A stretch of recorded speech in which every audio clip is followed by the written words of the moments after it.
selector. Here we go. Tired? Just coming back from New York this morning, this evening.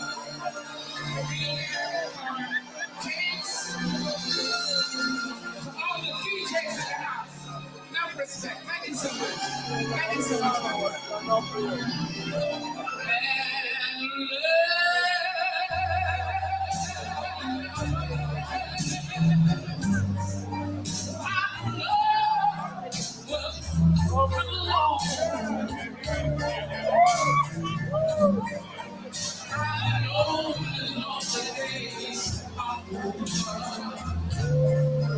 Santi, and love is love, so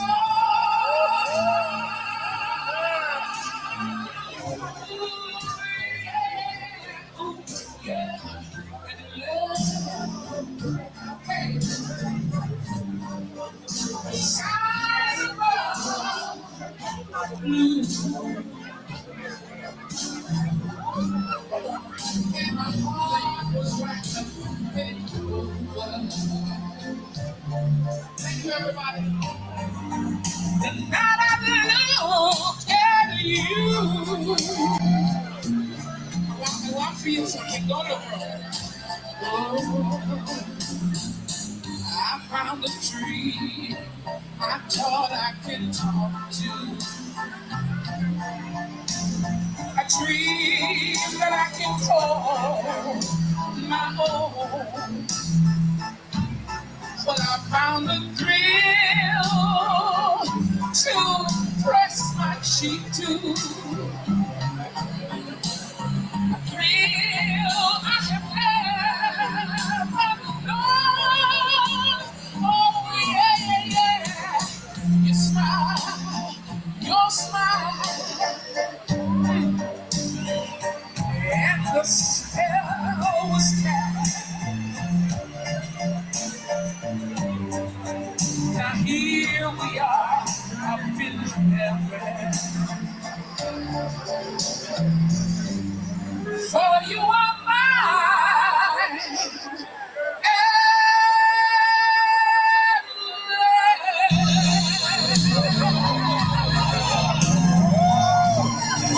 You are mine at last. Hey! Woo! James in the house, all white every time. Biggest. Small man, thank you, Sanji.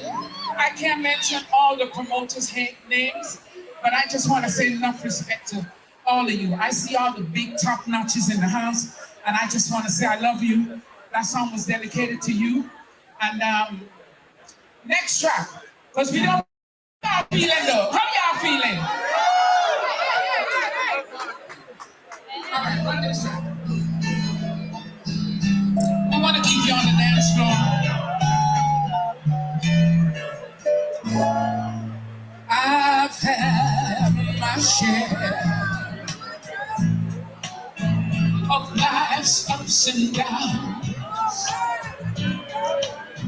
but fate's been kind.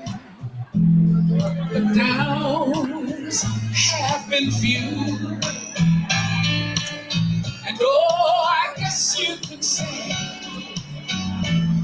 that I've been lucky. And oh, I guess you could say to the fanfares that it's all because of you. Sure, my life's soul to the Pereira family in the house. Woo! For whatever reasons they might be. We want to get you on the dance floor, y'all. Oh, and you be there. Trees and pain and glory. Cause you're the best thing that's ever happened to me. Oh, you're the best thing that ever happened to me. and Judy, Sonia. Hey, hey. Ooh, there have been times when times were hard, but I always somehow made it. I made it through to my New Yorkers.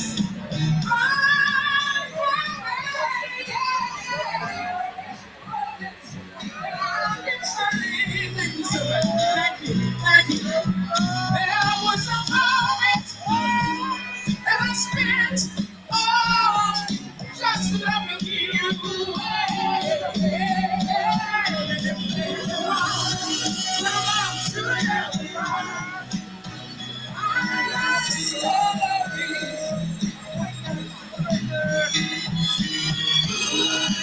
For whatever reason, stay alive.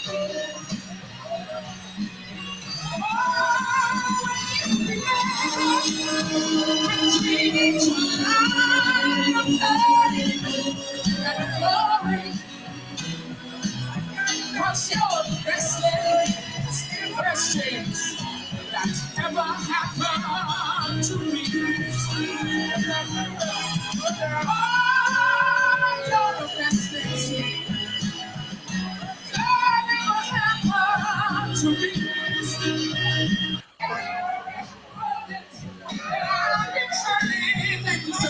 Thank you, thank you. There was a moment that I spent just loving you.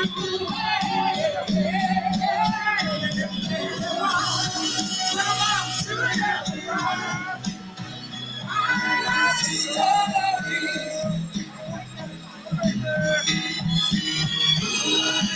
for whatever reason, stay alive.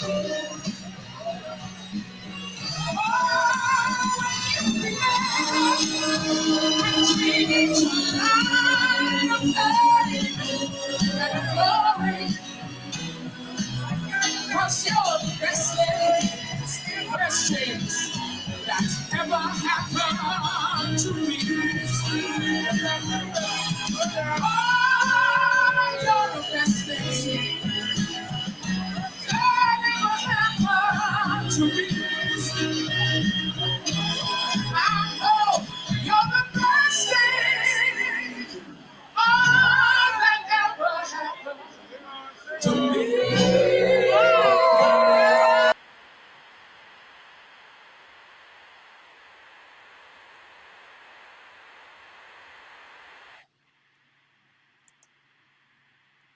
The unmistakable voice of the late, great Pamela Maynard.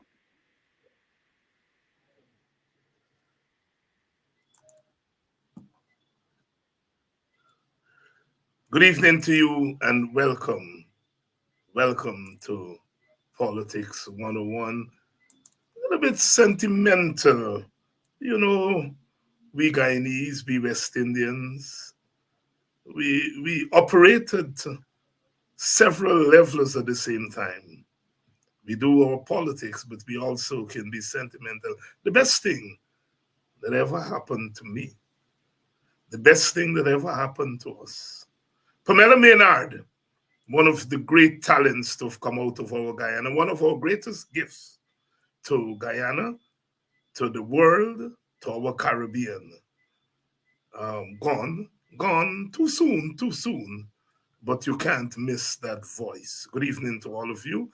Good evening. I see my partner from Buxton, Bungs on the live tonight. And you know what amazes me?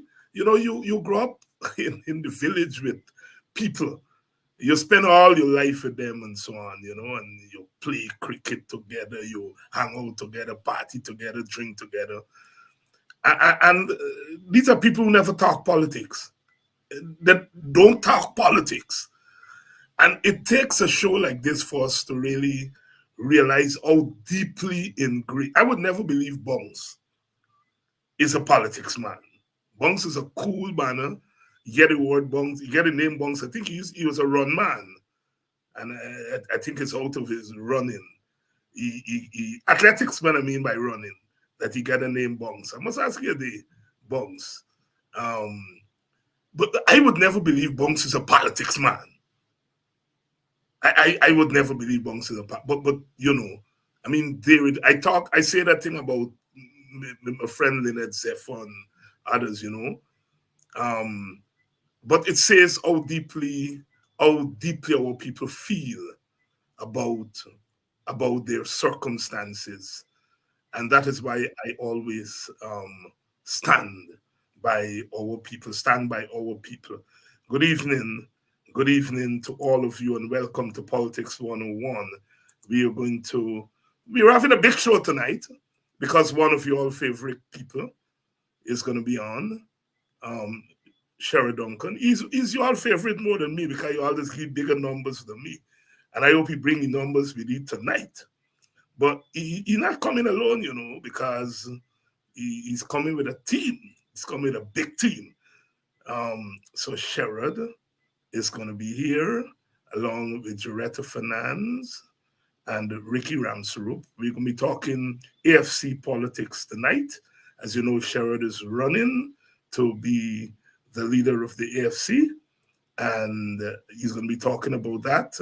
But you all know me. They got that good. You got that good. You all boxing people know we just struck it. You're by there, you're good you attack. People know, you know. Good evening to all of you. Tonight I join with the Booker family again, the Gentle family. The Booker, Dennis Booker, and them just buried their mother. 2 weeks ago, I think, 3 weeks ago, 4 weeks ago, I think, they buried their mother. And the mother's sister, Auntie Sheena, died yesterday. So I join with the family in mourning the loss of another family member. You know, Congo people say Congo Creole, one by one, see them a go away, one by one. Congo Creole, one by one, see them a go away, one by one. My condolences, cousin Sheena. Every person is a building block of a community. I never see somebody else clean like Auntie Sheena. When you go by Auntie Sheena, she always clean, she bottom always clean, clean, clean. As your nephew Quentin used to say, but if your food drop, you hungry for dust them off. Auntie Sheena. Really wonderful. And make one the best Marby in boxing. One the best Marby. But we're going to be talking condolences to the family. Good evening to all of you. Please share the link because we are going to be doing it tonight. We end about stupidness. A special good evening to the people of Hope Town and West Bobbies. I was telling Kedaki, I went to Hope Town on Saturday for funeral. And the number of people who tell me that they just watch Politics 101, I think why does come from the numbers here when the night come is Hope Town alone. So I believe Facebook don't give me the right numbers. All them lady who say, well, the husband they complain first that the wife not cook the dinner early because from Seth McClark they depend that times they depend you and then they go to Sherod and then they not cook dinner in time. And the ladies they complain they can't get the man them to do nothing in the house because they're behind their phone or their computer at 7 o'clock in the afternoon. Good evening to the wonderful people of Hope Town. It was such a pleasure to spend time with you all, and it restores my faith always. If it needs restoration, it restores my faith in our people. That those of us who are political people, we sometimes say, people aren't paying attention. You know, sometimes good people will say, I don't know what Guyanese people. If those people, I imagine there were about 600 people at that funeral. If they are a snapshot of the interest that is paid in our politics, I am ready to go down the road I ain't giving up. I ain't studying no retirement because our people are tuned in. Good evening to all of you, and welcome to Politics 101. Sherod Duncan is here, and he work with enforcement. Enforcement, he ain't come alone. I don't know whether he think I gonna take advantage of me, but he ain't come alone. He work and he don't work with old people like me, you know, he work with young people. He work with young people. I love to see young people. So let's get ready. Um Sir Sherrod, good evening. A very good evening, Dr. Hines, and it's a privilege to be on Politics 101. You Thanks bet, for my having me. brother. You bet. And I say you work with enforcement. You want to take Because it. when you're dealing with Buxton people, you better come with enforcement. They're mad. They stop train. And Better they come get with trained for enforcement. stop. They get trained for stop now. They're gonna look for stop airplane and all kind of thing now. But Dr. Hines, it has always been a team effort for us in the Alliance for Change. And it has been a team effort up to this point, and we don't want that to change. Thank you very much, Joretta. Good evening. I think I was on a program with you a few months ago, and I left that program saying I am reassured that I can pass the baton on because I can't remember what the issue we were discussing, but you were quite eloquent. Teacher George said, "You're a girl that she mouth sweet, sweet, sweet, sweet, sweet. You know them water come out from she mouth like when butter I run out from hot frying pan.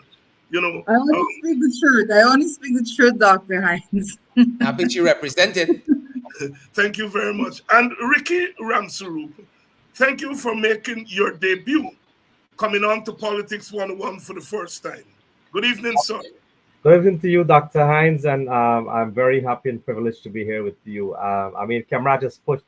Y'all gotta be on Politics 101, 101. So finally we're here. Finally we're here. Because Thank he you. knows, Dr. Hines, if you could make it on Politics 101, you can make it anyway. Anyway, All right, Endorsed. all right. Well, let me go. What I said?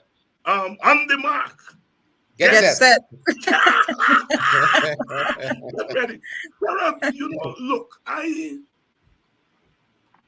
come from where you come from, where Ricky come from, where Joretta come from.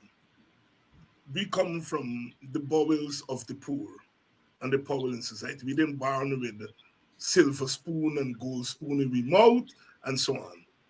And I always say when people who come from the working poor, from the bowels of the working poor, dare to say, I think I could be the leader of a major political party. It calls for plenty courage.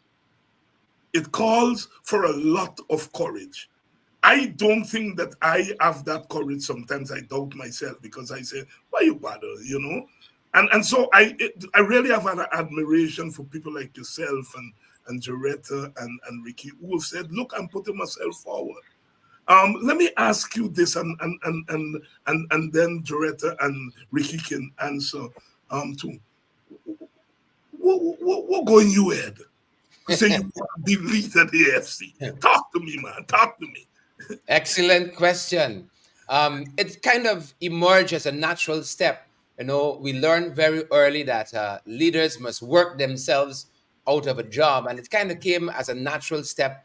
You picking up so much of the weight, carrying so much of the fight.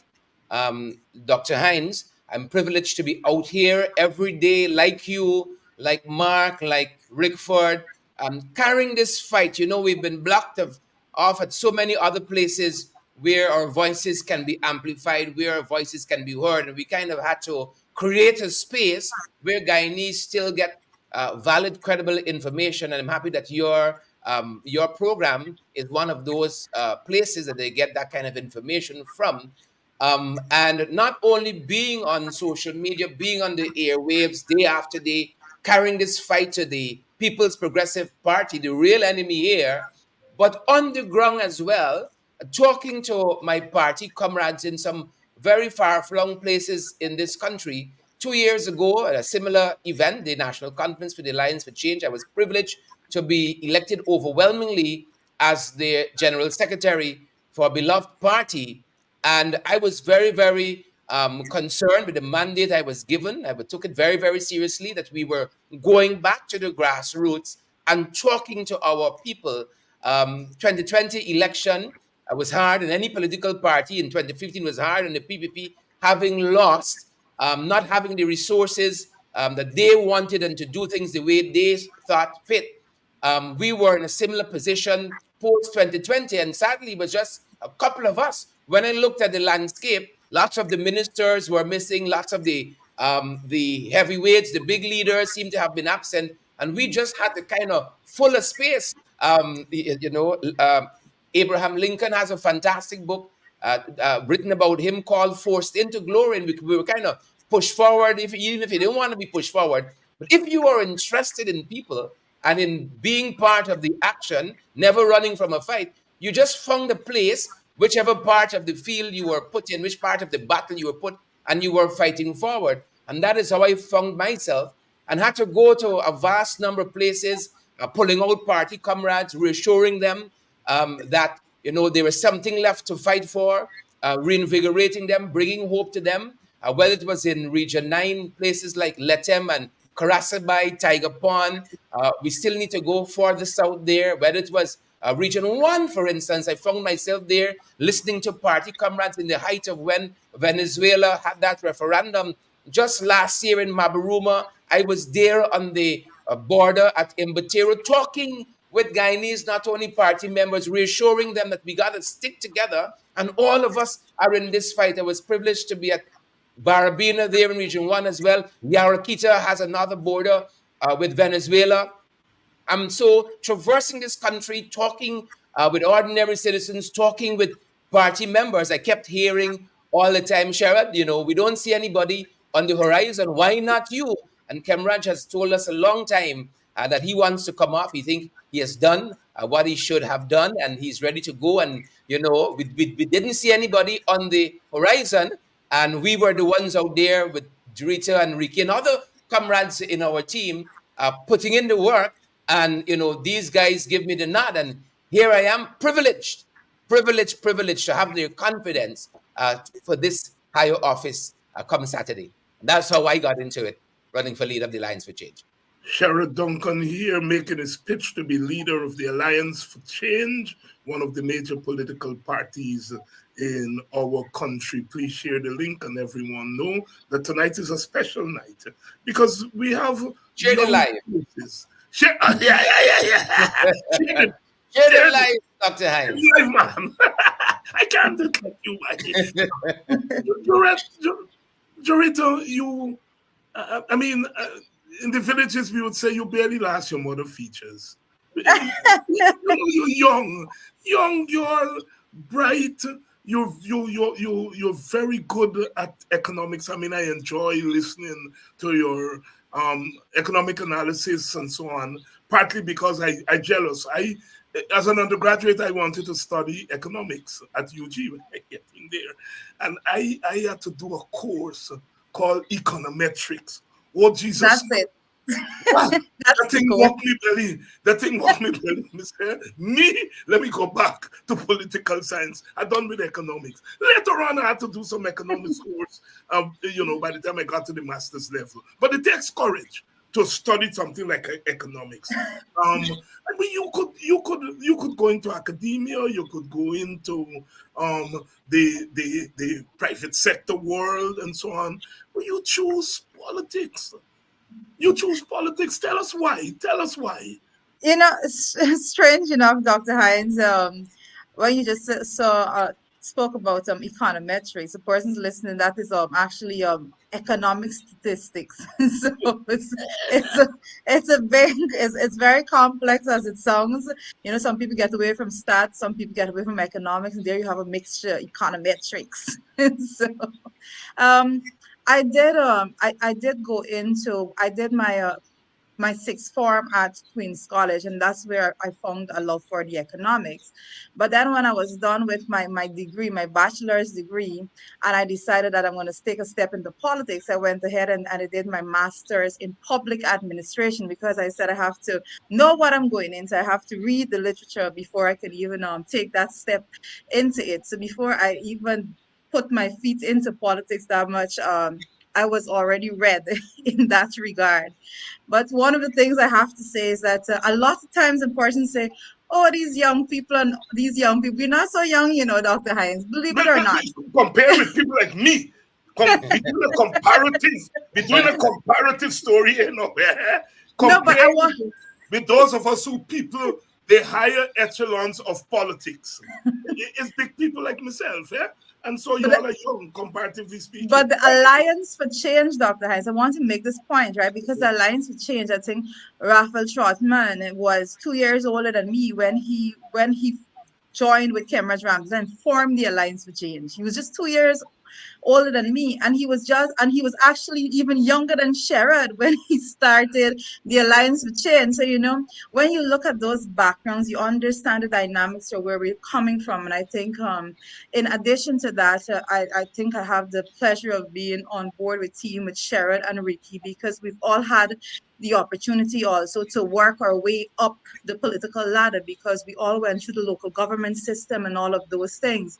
And I want to say further, a lot of times persons see us out there, they don't know how long we've actually been into politics for.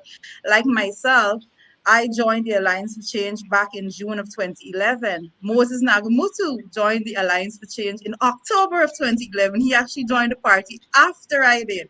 But Dr. Hines, there's a difference when you have the clout of being present and in the media and so forth. Your application gets put to the top. And person like myself, we have to work our way from the bottom of the pile until our name and face is actually known out there. But there's a tremendous value that comes with that experience, because you get an opportunity to work with the working poor, like you just said it.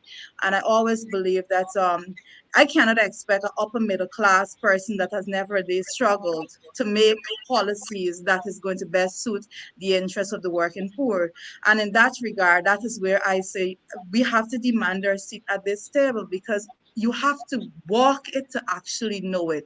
The majority of Guyanese right about now are in situations that the majority of leaders don't understand, and that's just the reality out there. So we have to find a mixture in which we balance it. I believe when we balance ethnicity and when we balance youth and gender and all of those things, we forget to balance social classes in the mix, and that is very important. And hence my push to actually have a seat at the decision making table to represent those persons. Jurita Finance here of the Alliance for Change. Let me bring in Ricky. Ricky, you know when you come on my program, you can't dodge, On this program, you can't dodge. And here's my Absolutely. question. Here's my question for you, Ricky. You are part of the opposition. We live in an ethnically divided society. Most of the supporters of the government are of your ethnicity. So it means, therefore, you are part of the political divide that don't overwhelmingly look like you. Huh? So you are in, what will you say, a ticklish position. All right? You're in a ticklish. Talk to me as an Indian Guyanese young man. Um, is part of a party that is coming up against an Indian Guyanese led government that is sometimes can be more severe against people from its own ethnic group that is opposing it. Talk to us about uh, the courage it takes to be an Indian activist um, in an opposition that is overwhelmingly not of Indian ethnicity and against a government that is of your own ethnicity. Talk to me. Thank you very much, Dr. Hines. You give me one of the toughest one here. Ah, good. I was prepared for carrot question, but it's all right. You got Listen, broad shoulders. listen, and I'm happy that you have really brought this question or the dynamics to what you or the what you wanted to hear come out from me, being an East Indian. Um, I started within the PVP, and I spent like about 10 years within their party, and I spent another 10 years in the Alliance with Change. Um, I grew up in the East Indian area, but I grew within two African community, and so it is not easy for when a person like me switch and be like on the opposition side among the bigger fraction, which is the African community. It is tough. Some of the thing I can't tell you. They even speak about my wife and my family and everything. So there was a tremendous pressure to do that. But, you know, as Camrad says, and you know he's my mentor, that you have to get a skin of a rhinoceros if you want to be in politics. And I've learned that over the years, and he's teaching and banging and he accosted you, and this is it here. And it is not an easy road, Dr. Hines, that you come as an East Indian coming up in this side of the divide. But I want to say something tonight to all of you and everyone that's listening, all your viewers, that I'm proud to be on this side of the oppositions, because I'm sure, and within me growing up, I doesn't know what's the difference between race. We always know there's 6 races living in Guyana. That is what I learned. And I don't have color. I don't have what you call it, upper class, lower class, or middle class. I grew very poor, and very like when you started the program, that we all come from a very poor background. I come very poor. I'm telling you, very poor. Um, Wearing patch pants to go to school, know what is salt and rice. You understand? That is where I came from. And when you came from the background and come into this arena, you know, I always learned that education is always a key to success. You know, and I keep fighting and fighting and fighting. You know, I used to connect bus to go to UG, you know, sell at the markets to get money to go to university, and we keep the fight. And when you're seeing unfairness in our country, when you see unfairness, unequal distribution of resources, and you're seeing that poor people are still under suppression, it gives you that drive, Dr. Hines, that you know what, we can make a difference. And we have to make the difference. When I see and listen and see that people now, some people can afford 2 meals per day. When I see that people are being treated, old people are being treated with disrespect, pensioners. We got abundance of resources now. And when I see that we are going in that line and we are still below the poverty level, our poverty level is high, just above climbing over 50%. It drives you, Mr. Dr. Hines. You understand? So the fight of being an East Indian on the opposition side and the fight among this thing, it is for the same cause. It's for our Guyanese people.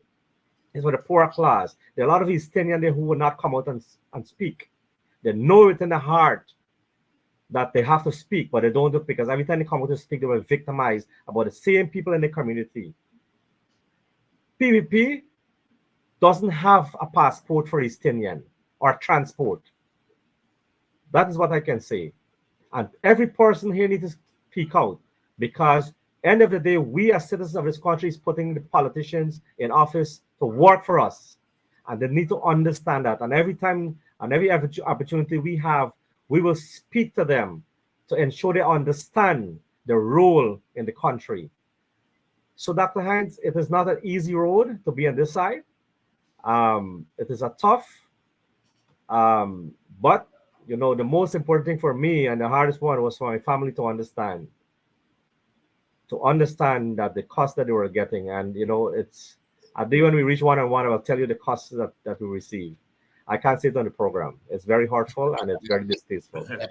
Ricky Dr. Ramsey, Hines, yes, go ahead. Go I ahead. was only going to say that I think one of the broader things that Ricky raised there is that in politics, and I'm happy that Ricky is with us and has dedicated himself with us and works tremendously hard in our party as our vice chair, that diversity for us is such a key part of the foundation of the Alliance for Change, on which it is built, as a matter of fact, and that we have to ensure a very broad ethnic and gender representation.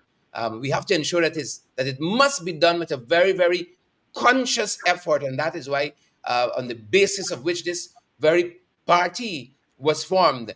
We are fortunate in that Jorita, Ricky, and I didn't have to work to kind of force it. We just kind of gelled together immediately and started working together over a number of years and kind of understand how each other think and just get the work done. But diversity has to continue to be what we push for in this country if we're going to break the back of racism.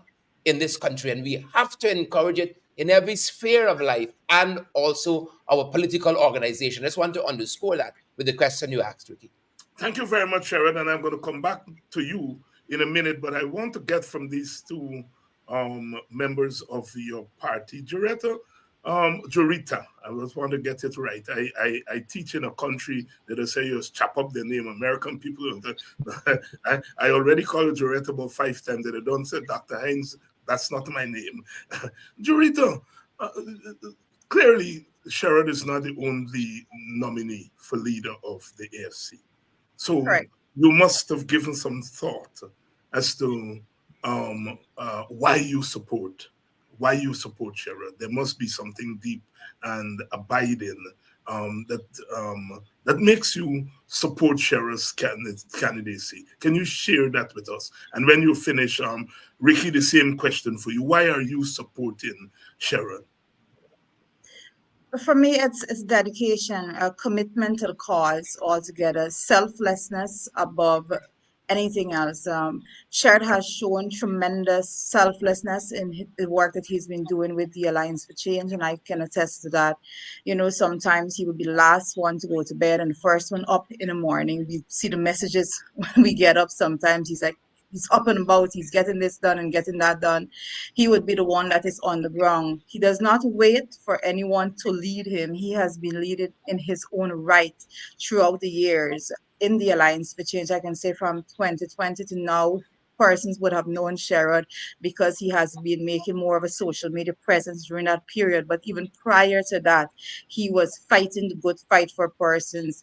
He would put out plans and that we need to go to this area and visit these people. And whether or not people show up, he is on the ground and he will go there to represent the people. And that is the type of characteristic we need. We need that level of commitment, that level of dedication, and above all, like I said, selflessness. He is the only person that has exemplifies those characteristics to me that is running for leadership of the party right now. And that is what I can say. Ricky? Thank you very much. Look, Dr. Hines said all politics is local.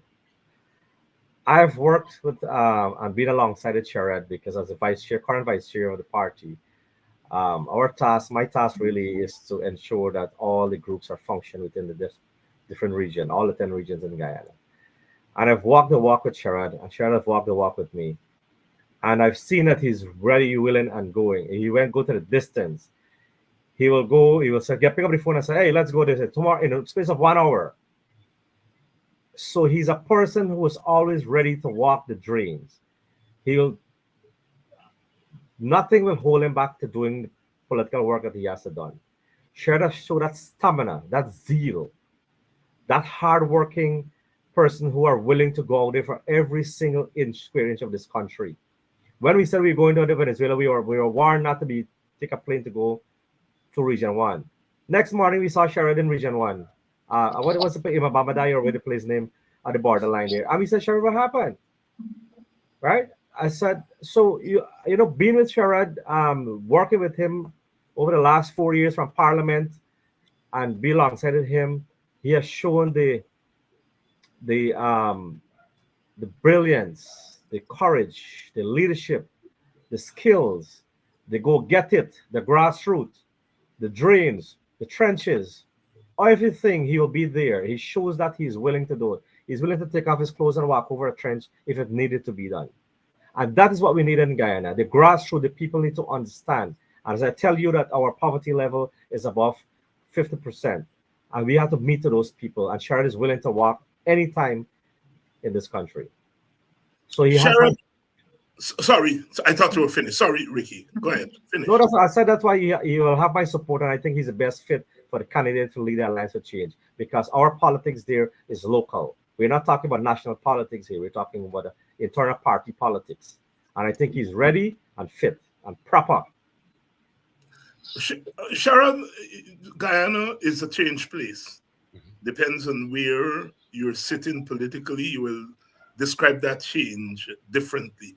But no one can deny that in becoming a petro state, it's not the Guyana that we knew 10 years ago. And I have said that each political party old, not so old, new, not so new, has to adjust itself to the change, Guyana. And so you are running for leader at a critical time in our country's history. We are faced with the unknown, and the unknown comes with challenges, enormous challenges. Tell this audience, what is it that you bring that is unique to the leadership of the AFC? And we have to say, by extension, the leadership of the country. Because another thing about the Change Guyana is that we are into an era of coalition politics. Never mind what the PPP may say, we are into an era of coalition politics. Um, and so, in running for the leadership of the FC, you're really, in a sense, running for the leadership of your country, whether it's be the top leader or the second or third or fourth. What is it that you bring that is unique to Sherod Duncan to meet the challenges of this new dispensation that Guyana is entering? Thank you very much, Dr. Hines. And I want to thank my colleagues for their very kind words. I think we all know that we hold each other in very high esteem and very high regard, but to hear them articulate it is very, very touching for me. So I want to thank them for their very, very kind words and their continued support. And they know that they have my support as well. And the brightest day and the darkest night, that we can depend on each other. And that's a rare thing in this country. Dr. Hines, I'm running for leader of the Alliance for Change because I certainly believe that I could make a difference in the direction of this party. I've seen too many leaders grow cold and grow quiet in the face of the adversity that we face. And you are so right to say that we are more wealthy than we've ever been in our nation's history, given the advent of oil and very shortly gas as well. And that has to mean something for all of us. And I ask almost on a daily basis, what's in that for us as Guyanese? We're pumping a lot of oil, but we're not feeling it at all. We're not feeling the effect of that money in our pockets. And that is what we're out here fighting for. That is why I not only believe in the Alliance for Change, but I'm a coalition man in my thinking as well. I'm 120%, 150% coalition. And I believe in that with all my heart, my soul, and my sinews, that we have to fashion a party that almost becomes the tip of the spear in the fight against the People's Progressive Party, Civic. And I dare say again, those are our real enemies here. I'm very, very clear in my thinking and fighting for the principles in which I believe. And it serves as motivation for me when you're facing your adversity, you're facing your adversaries.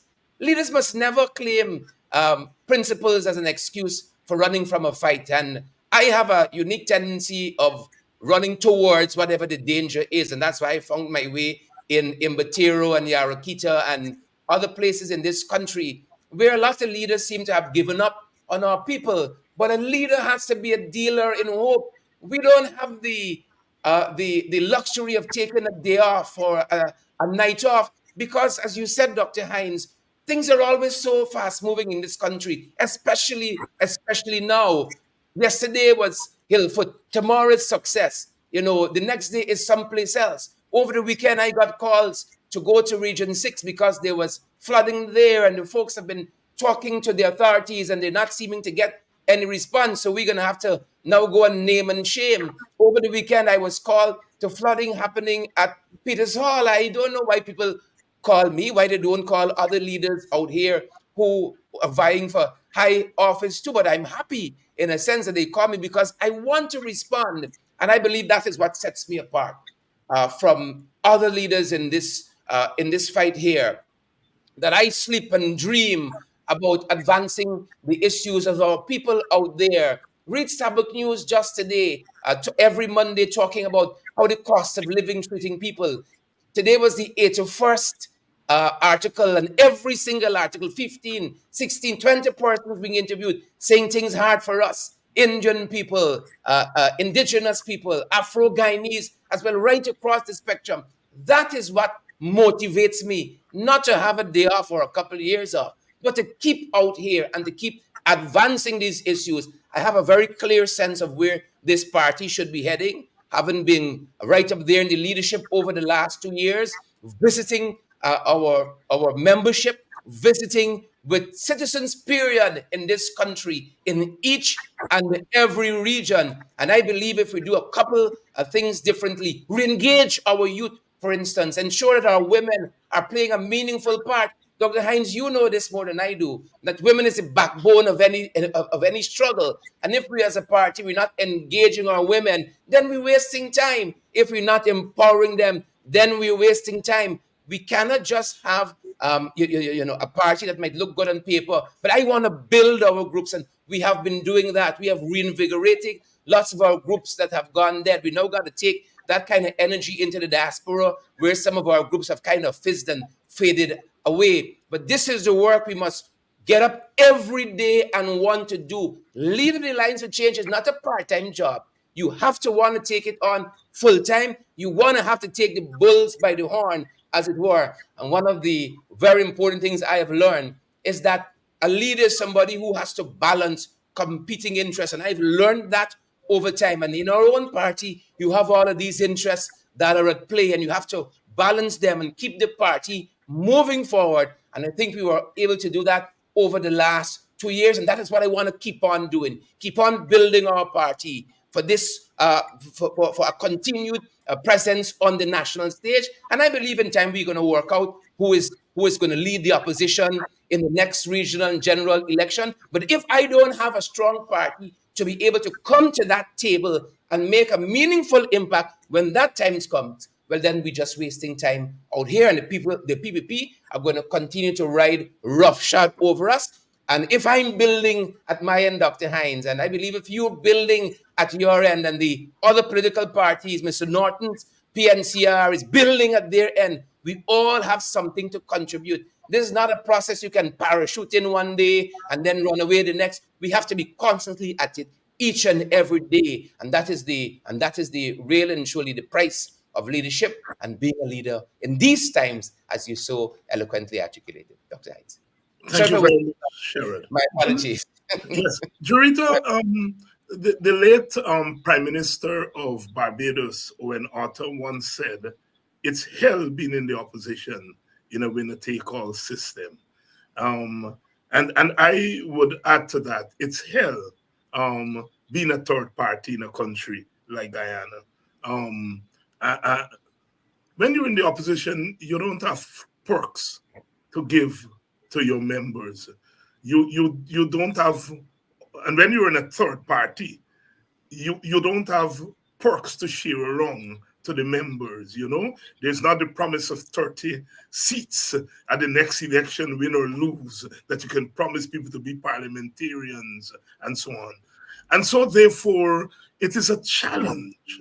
It's a challenge leading a party that is in opposition in a winner take all system, and leading a third party in a divided society like ours. Talk to us, talk to this audience about what you see as the unique role of the AFC at this particular juncture in our history. You're seeking to lead. I think you're running for the post of chairman, which in a That's sense, correct. huh? That is Yes, correct. yes, which in a sense is like the deputy leader, the chairman of the party. So it's a tell us what you see as the role of the AFC right now, because after next Friday you will still be in the opposition, right? So in a sense, you're seeking to lead a party in opposition and a third party in Guyana. Tell us what is the role you see for your party at this particular junction in our history. Well, first of all, Dr. Hines, you're absolutely correct as to the level of difficulty it is when it comes to leadership when you are in opposition. And a lot of persons don't understand that when you are in opposition, you have to fight that fight on your own because, like you're saying, there's no perks or anything for you to be able to distribute to persons out there. We go out there and we make representation for persons. And another important thing to note is that I came into Parliament in the opposition role. So at no point in time did I even have the opportunity to sit at the level of Parliament to make representation while I was at the on the government side of the House. So this is a struggle that I have taken on from day one. There was never a time in which it was a perk driven path for me. So when it comes to the Alliance for Change, you are absolutely correct. And the Alliance for Change is such a unique party, Dr. Hines. And I think the diversity that the Alliance for Change is open to is one of the most unique aspects that has kept us alive and moving throughout the years. This year, we're going to have our 19th anniversary as the AFC. And I can tell you that those years are represented because our doors have always been open and our representation has always been for a multi-ethnic society. We are always in representing every facet of society. We are not, and we know that the history of our country, you have been speaking about this for every single program over the years. We know the challenges that comes, particularly like you say, in a winner takes all situation.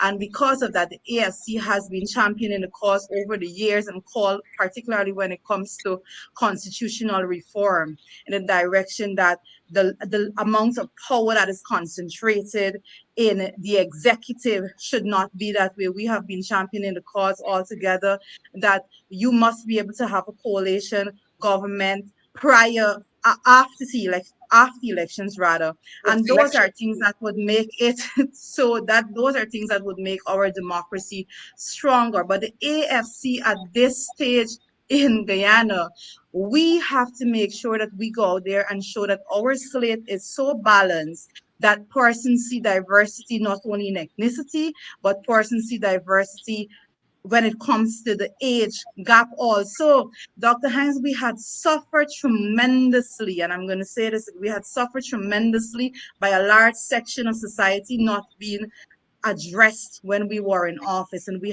must address those things now. There was not so much effort and emphasis placed on certain sections of society, and because we did not have the representation balance on that slate that it should have been, and that is why I made the comment that I made earlier, that we need to push forward.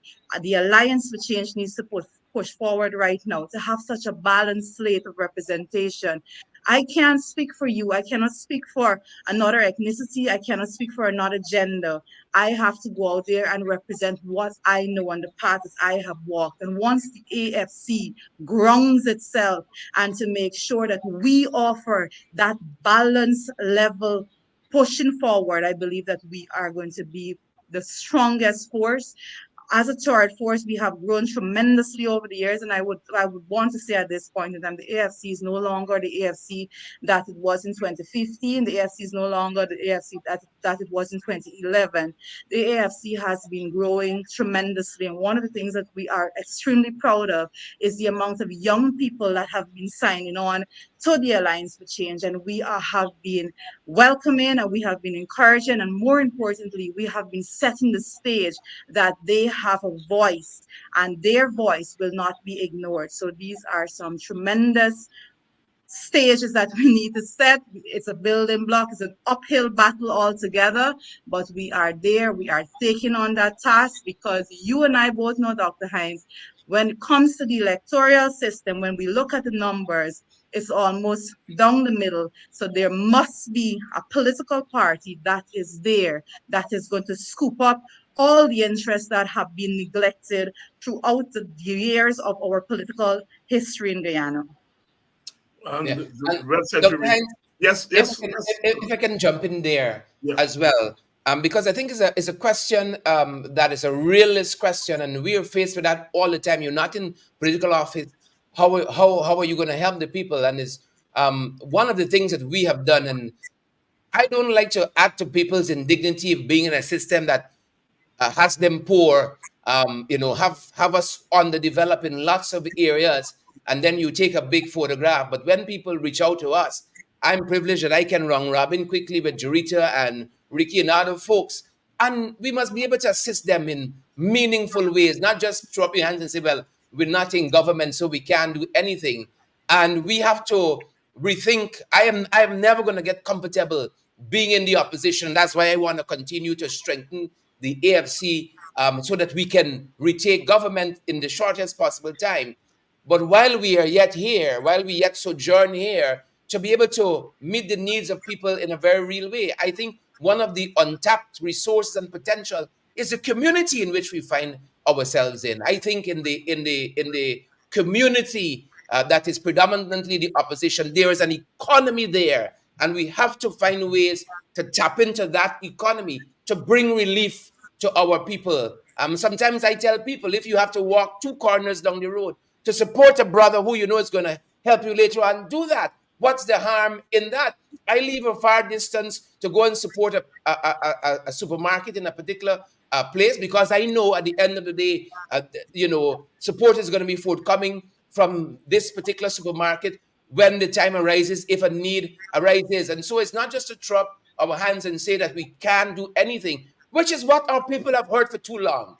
We can be in government and we can provide for them. You're out of government, you can't provide for them. What is the point of it all? And we have to find the ways and means to do that. And I would like to report, Dr. Hines, that we've already been doing some of that, not turning up to places empty handed. And one of the things that we have to rethink as well is raising funds for political parties, Dr. Hine, all year round. We just wait till there's an event happening, Hillfoot, for instance, and then we rush in, we try to solicit funds. But we have to fundraise for political parties all year round. Dr. Hines, you know more than anybody else, you can do these shows for free. Who's paying for your lights? Who's paying for your internet?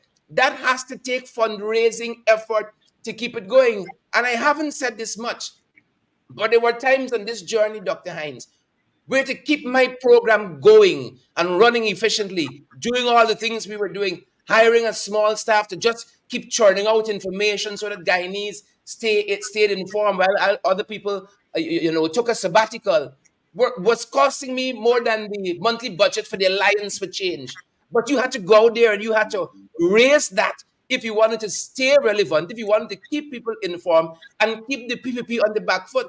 How many times, Dr. Hines, on your very program, you might talk of a bridge, of a street, of a house, of a fence, and then the people gone and they do something? Because this is almost what you have to do. Shame them, let the people know they're not doing anything, and then you see some semblance of a response out of them. But it is the way in which you get things done in this country. If you're not shouting and screaming and behaving like a mad person, they don't take you seriously. And that is why we always have to have all the cards on the table, and that is why we're out front here, not taking a day off. So I don't take it when people say, oh, we're in the opposition, so we can't help. Again, I want to underscore that my own humble thinking is that we have a tremendous community out there, but we have not been able to tap in to that community. How did Bernie Sanders raise all of those millions, and Obama and so on? We want a one donation as a $10 million, as against a $10 million $5 donations. And we really got to rethink a lot of this struggle and how we're gonna move forward in the efforts that we have collectively and even as an individual party.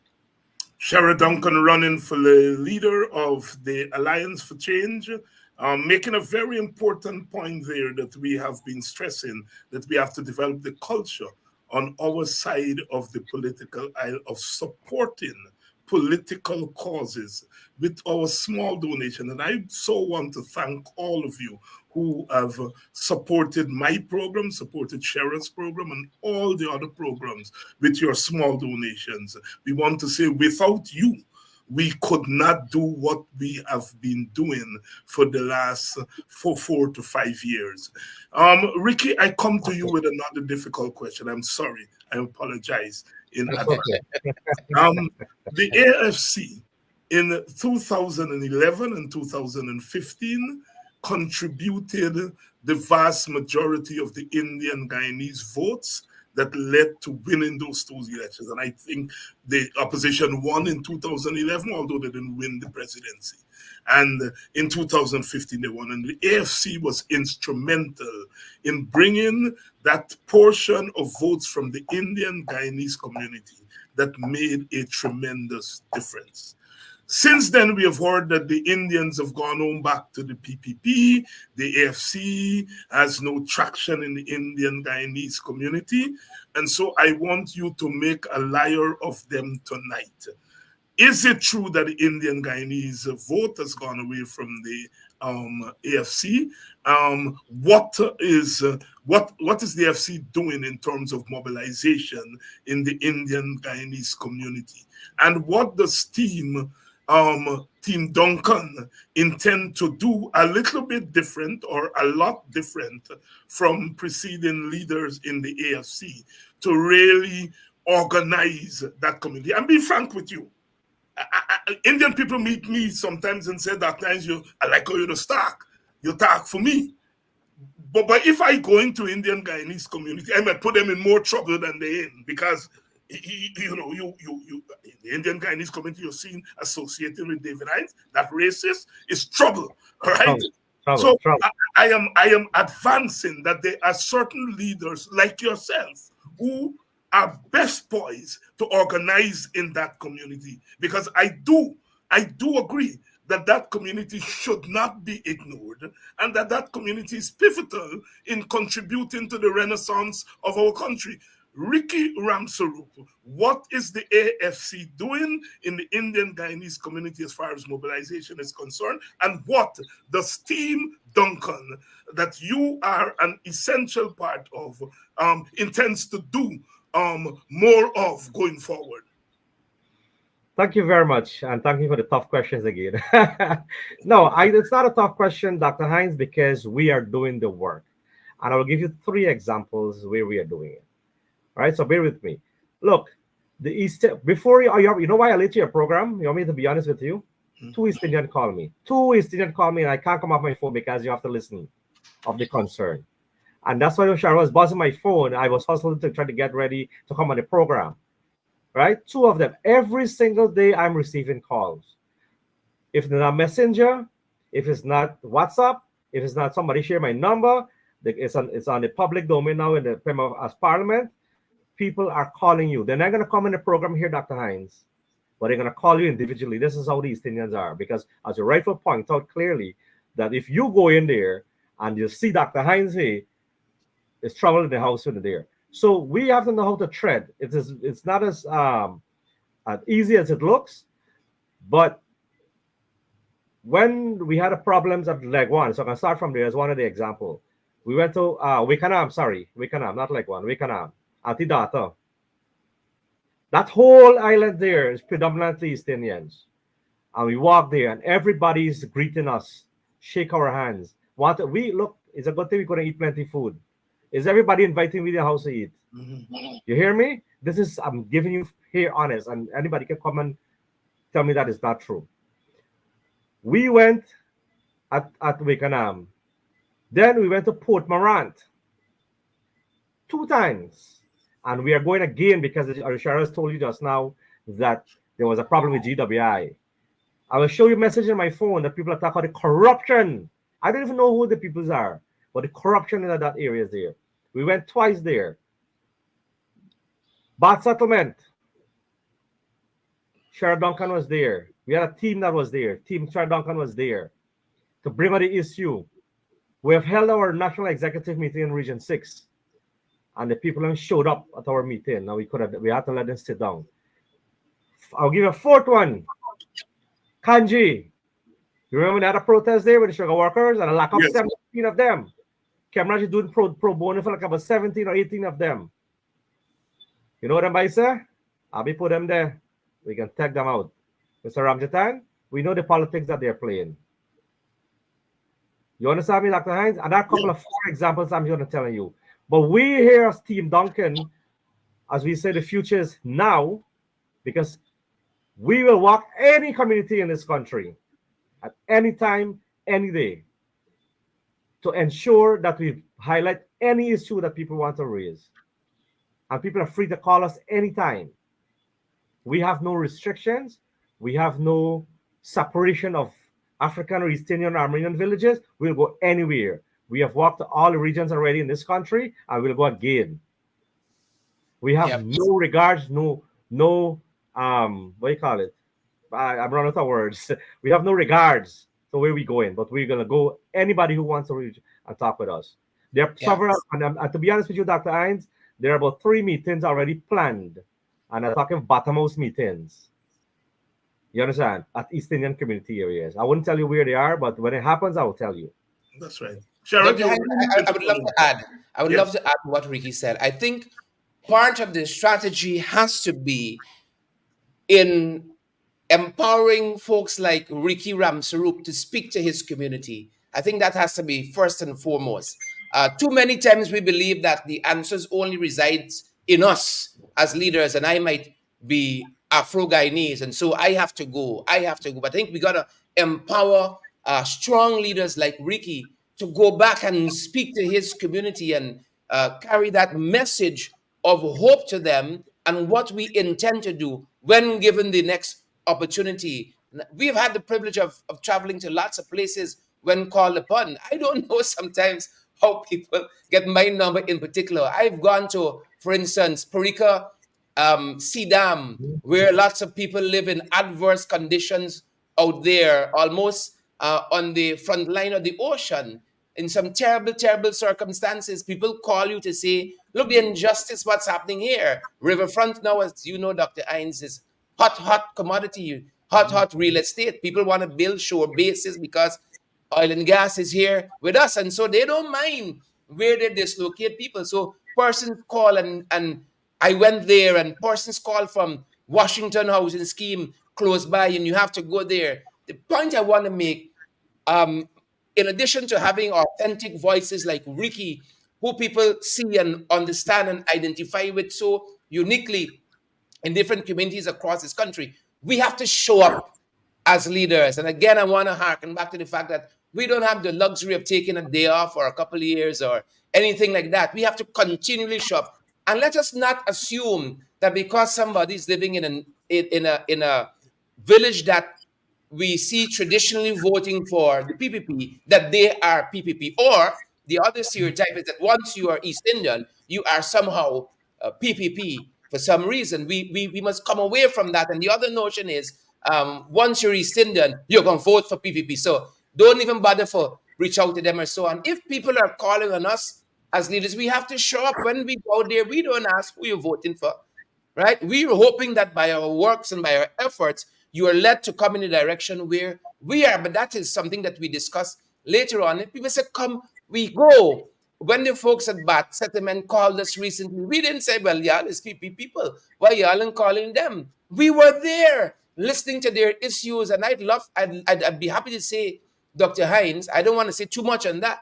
But even that simple intervention in Bat Settlement quite recently is bearing fruit. We had one of our national conferences in Rhodes Hall quite recently, and that was strategically done, Dr. Hines.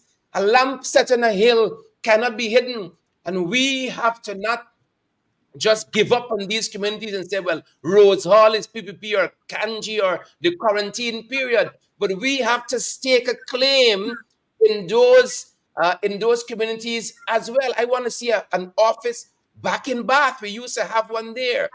I want to see more representation in those regions. We have a hard-working council in Region 6, for instance. Derek Bazio, I want to empower Derek even more to go out there and to do that work even in a greater degree than he's already doing. Sebastian Orilal, also on the quarantine, doing fantastic work, and other leaders, as I said, folks who are from a particular community. I believe they are perfectly poised to speak to that community in an even more convincing way than I can if I try to go there. And that is why we have to really and truly rethink lots of what we're doing. So I believe authentic voices speaking to these communities is very important. Showing up also is very, very important.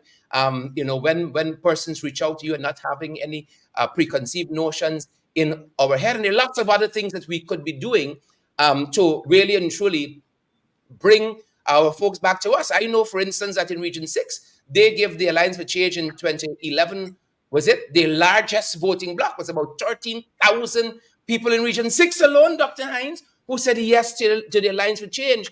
We have to go back and not only reassert ourselves there, but advance in even greater ways, how we could win more. I don't just want to say East Indian as though we too have some title on them, but win more of our Guyanese communities to our cause, whether it's Rose Hall or on the quarantine or any other place in this country. We must every day wake up and want to fight, not just assume, not just be anointed, not just want to parachute in, but every single day we must wake up and have this fire in our belly to go out there and contend with the people in any community in this country. And that is our birthright. And that is why we are running for Leaders of the Alliance for Change. Yeah, and I want to add, Dr. Hines, because this is a very important topic that you raise here, and I think one of the things that we need to first acknowledge is if it is and understand really is that not because the PPP is in office mean that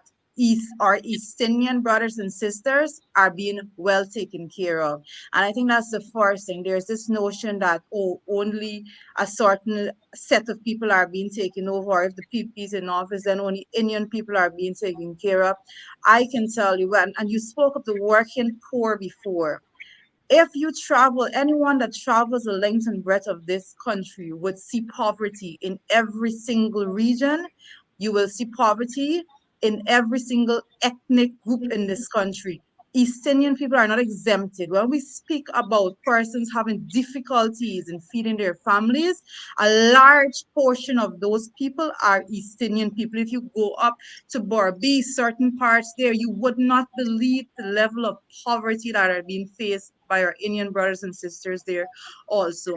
But I want to add this, Dr. Hines, that a lot of what we face, even at the level of the opposition, is that when East Indian representatives and East Indian leaders come forward, they not only face the blunt attacks of the PPP, but then they are further attacked within the political parties that they are now fighting to represent their people in. So we will have persons with it, even in the opposition.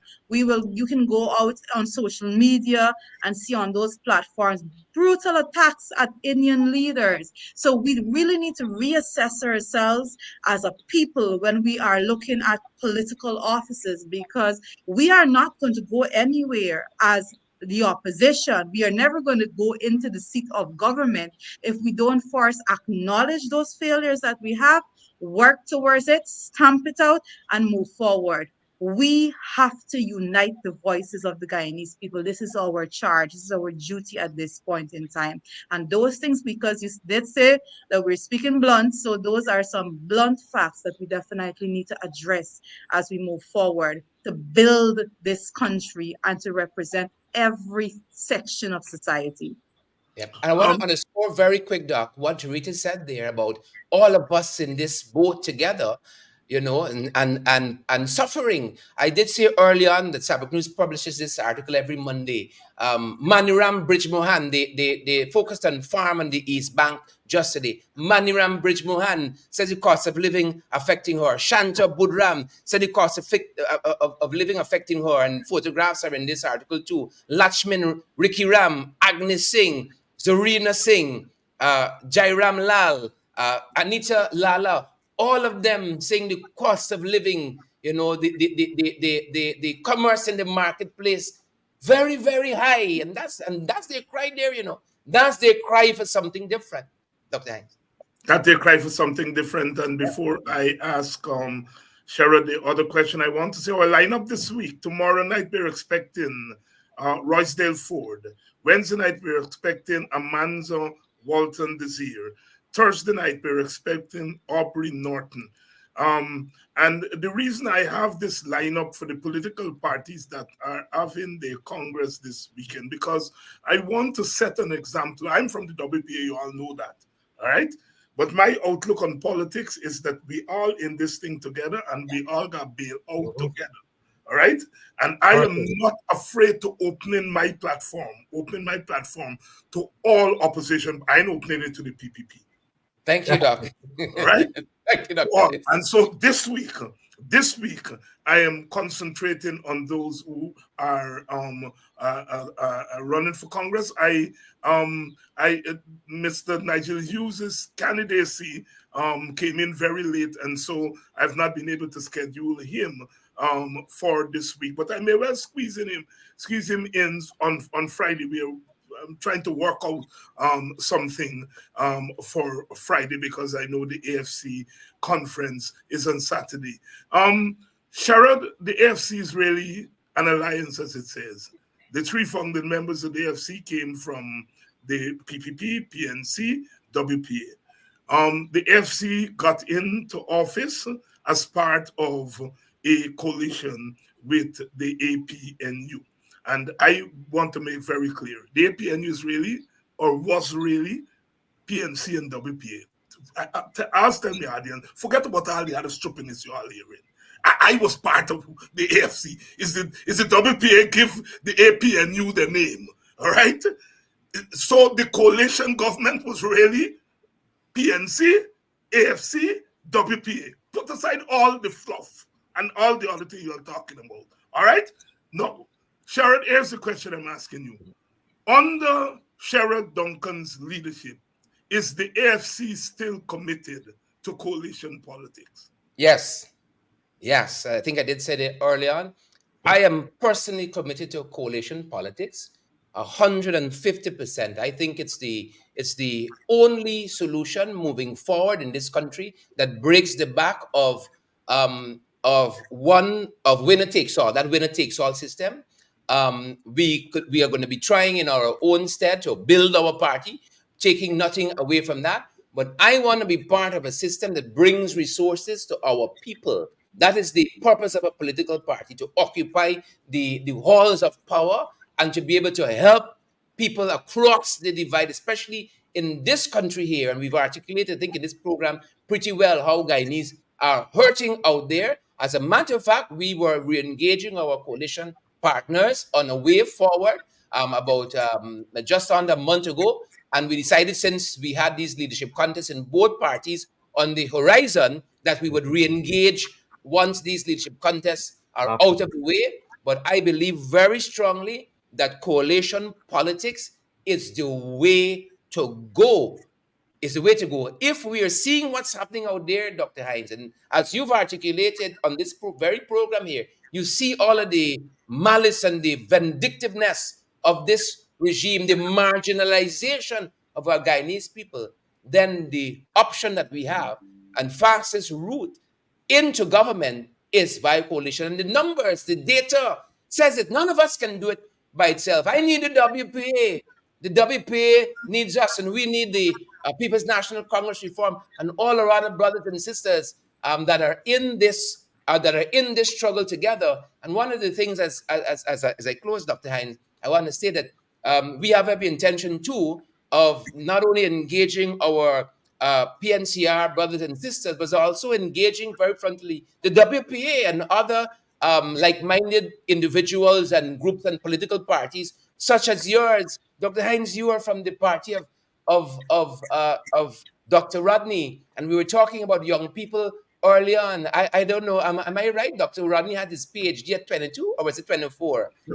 24. Blazing the trail, blazing the trail, and just by dint of his intellect and thinking, writing so beautifully how Europe undeveloped Africa, grounding with the blood, so many. That is where all of that comes from, and we must continue to empower our young people, empower our youth, empower our women, and unleash them on this country. If we think that being young is a barrier to political office, I think we're heading in the wrong direction as a country. And so it will take all of us, you, Dr. Hines, and us, and the PNCR, and all the other persons who name themselves in this opposition, individuals and entities, NGOs alike, that broad coalition, not only a political coalition, but also a civil, social groupings. We have to coalesce, and I think it will take all of us to beat back the dark forces that is the People's Progressive Party in this country. And those are the real enemies, and I hope we keep that in the forefront of our thinking. Very good evening to Dennis Atwell watching us this evening. Nothing but love for you. Dennis, good evening, Dennis. I know there's a whole FC man. Ricky and Jorette, anything you want to weigh in on the question of Yeah, coalition politics? yeah, and I'm happy that you brought that topic there, and I want you to make that consistent on it, and all your colleagues that's coming up in the future during the course of the week. Um, Look, you cannot speak about a unified country if you don't speak coalition. That fluff about one Guyana is just a fluff. You understand me? It is just a name there to say one Guyana. It's one You set have, of people. yes, one set of people. That's what's probably what it means. But a coalition politics has an inclusion for all. And as Sherod pointed clearly that we have on our agenda to be speaking to all the others party and to hear their views and what they're thinking and to see how we work together on common grounds. And that is what is important. Why coalition politics is the way forward. And the AFC as a party that's when it's birthed, um, it won in 2000. I think it was six, 5 seat. One was robbed. By the time we win that one, there was the next election, and we had the law thing how it works, and then from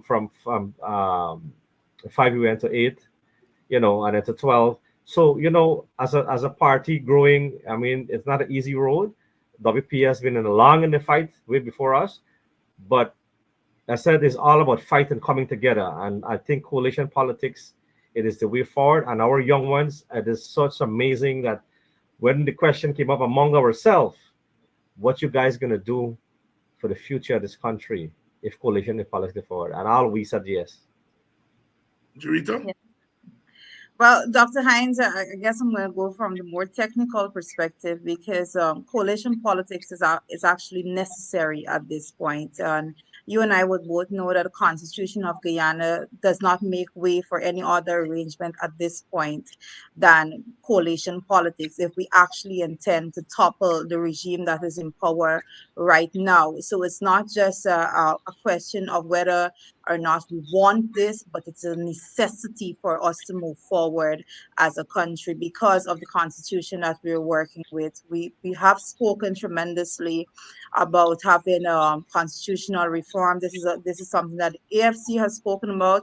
We have had various leaders within the Alliance for Change. I can reference Moses Nagamoto at this point that spoke tremendously when it comes to having a government of national unity because recognition must be given that our country cannot move forward, that when one set of people is in power, then a section of society feels that they are being disenfranchised. So at this level, this stage of politics that we're looking at, it is a necessity for us to have coalition government. And what we definitely need to have a commitment from, I believe, from all the parties that decides to collate is for us to actually aggressively look at constitutional reform. That is necessary for us to move forward in that path also. But my commitment to coalition politics is there. It has always been there. And I am equally committed when it comes to constitutional reform. I believe that political party should be given the opportunity to actually go to the polls on their own in the future and test their strength individually and have that opportunity to have a coalition after elections have been completed. So those are the aims that we need right now. So we have to work together. We have to have binding principles. And I believe that at this stage of our political careers, and I believe this stage of politics in Guyana, all of the political parties that are basically going to be in opposition benches if they run on their own should have that understanding and commitment to the cause so that when we unify our voices and in turn unify our votes at the end of the day and get to office, we will aggressively look towards constitutional reform and have that fixed immediately. And as we wind down our program, Ricky, your closing thoughts, then Jurita, and then Sherod will close us out for the evening. Thank you very much, Dr. Hines. I want to say, I want to thank you very much for having us on this program, Politics 101. And I would love to be back to share my youthful views and my views as to where almost 70% of our country will be the youths that we involve in our country. We want to see talk about what policies are good for them, giving all this wealth that is coming. What are the plans we have as our young leader coming up now in the political arena. We want to share some of that with your viewers, to let them know where we're thinking, because we came from the drain. We know where we have to go, and we know what is necessary. Because to be honest with you, if we were ambitious enough, we could have all be out of the country doing other things around the world. But we stuck here, and we stood here, and we stayed in Guyana. Some of the opportunity that came my way personally, that I could have gone a long time ago. But patriotism is so important for us, and our beloved country is a beautiful country. And I know once it is placed in our hand, we'll try our utmost best to ensure that we serve Guyana. Jarito? Well, my final words would be first of all, thank you for having us on the program this evening, allowing us to share our voice, our perspective all together. I know that our national conference is going to be this Saturday, and I want to say that we have been speaking to our delegates and we have been pushing forward for a diverse slate of representatives at the end of the conference, because we believe not just based on our emotions or our personal thinking, but the data would have shown that Alliance for Change can only move forward in strength if we have that diverse slate being pushed forward, because the representation for the Alliance for Change to grow is definitely one that is necessary when it comes to diversity.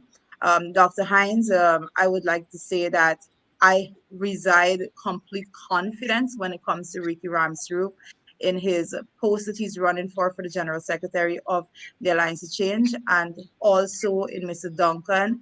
I am extremely confident that he will be an extremely good leader to build this party forward. And I just want to publicly put it out there that I will not falter when it comes to the direction of support, because this is not about supporting individuals. This is about supporting party. This is about making sure that the party is being projected in the light that the people of Guyana needs to see it projected. At the end of the day, the Alliance for Change cannot come out and not have the representation that the people of Guyana wants to see within the party, because we will be not only doing ourselves this service at the level of the party, but we will be doing the country a disservice, and we will be harming the party moreover if we go in those directions. So those are my final thoughts. Over to you. Yeah. Sherod, Dr. Hines, over to you. I am not running for president of Guyana. I'm not running for prime minister. Unfortunately, those are not my ambitions at the moment. I'm running for leader of the Alliance for Change. A National Conference 2024 is to elect a political leadership for the Alliance for Change, one that would represent the interests and principles of the Alliance for Change first and foremost. That is the first order of business and only order of business in the voting process, to be clear. And I understand that leaders have to fight for their principles. We can't just give up. We can't just quit, and we don't intend to. That fighting for your principle must serve as I said earlier on, as motivation when facing adversity or your adversaries. And leaders must never make the claim to principles as an excuse for running from a fight. We don't intend to run from any fight. The only running we will do is for these offices we've spoken about on this program this afternoon. And that is why we're in this fight. And that is why we believe that the delegates of National Conference 2024, they're going to do the right thing on Saturday. I have every confidence. And we harbor no ill will or no malice for anybody else running in this race. And we engage all our Alliance for Change brothers and sisters, first and foremost, out of that AFC love that is so unique in our party. And we wish every candidate running all the very, very best. Thanks, Dr. Hyde. Sherod Duncan, running, as he says, for leader of the Alliance for Change, Rita Finance as chairman, and Ricky Ramsarup, general secretary. Sister, brothers, thank you all so much for coming here tonight and shining some light in this period of gloom, relative gloom in our country. It's always good to have the little light shining. Thank you all very Thank you. much. Thank Thank you, you very Dr. much. Ann. And to your audience, the watchword is always love. Without love, we're going nowhere. love for ourselves, love your neighbor, love your sister, love your brother, because it's the way to go. We're not backing down. We're fighting until the bitter end. To the people of Hopetown, spent a few hours with you all. I love you all so much, and I'll be talking a little bit more of that, about that, as the week goes on. Tomorrow night, we're expecting Roycedale Ford. I hope he comes, because we need to hear from all those who are vying for the top leadership of their party. Good night, and you all be good, because we're not giving up this fight.